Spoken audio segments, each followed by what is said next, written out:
بسم اللہ الرحمن الرحیم۔ السلام علیکم ورحمۃ اللہ وبرکاتہ۔ آن لائن ٹیچر کی جانب سے آپ سب دوستوں کو خوش آمدید۔ میرے دوستوں، روزہ فرض کب ہوا؟ میں آج آپ کو اس کے بارے میں کچھ عرض کرنا چاہتا ہوں۔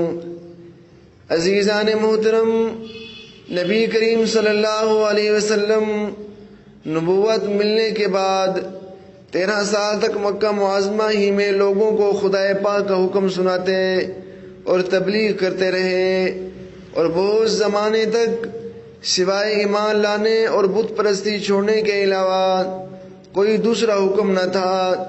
پھر آہستہ آہستہ اللہ تعالیٰ کے یہاں سے احکام آنے شروع ہوئے۔ اسلام کے ارکان میں سب سے پہلے نماز فرض ہوئی۔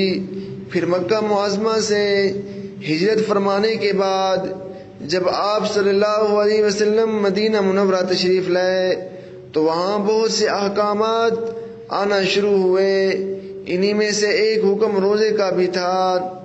روزے کی تکلیف چونکہ نفس پر شاق گزرتی ہے، اس لیے اس کو فرضیت میں تیسرا درجہ دیا گیا۔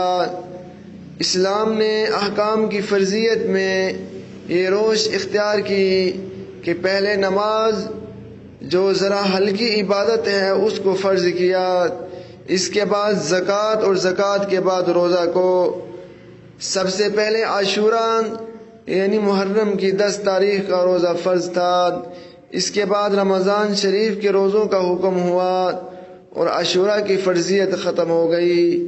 روزے کے اندر شروع میں اتنی سہولت اور رعایت تھی کہ جس کا جی چاہے روزہ رکھ لے اور جو چاہے ایک روزے کے بدلے کسی غریب کو ایک دکان کا ایک دن کا کھانا کھلا دے۔ اللہ تعالیٰ نے اپنے بندوں کی کمزوریوں پر نظر فرماتے ہوئے آہستہ آہستہ روزوں کی عادت ڈلوائی۔ چنانچہ جب کچھ زمانہ گزر گیا اور لوگوں کو روزہ رکھنے کی کچھ عادت ہو گئی تو معذور اور بیمار لوگوں کے سوا باقی سب لوگوں کے حق میں یہ اختیار ختم کر دیا گیا، اور ہجرت سے 1.5 سال بعد 10 شعبان 20 ہجری کو مدینہ منورہ میں رمضان کے روزوں کی فرضیت کا حکم نازل ہوا، اور ان کے علاوہ کوئی روزہ فرض نہ رہا۔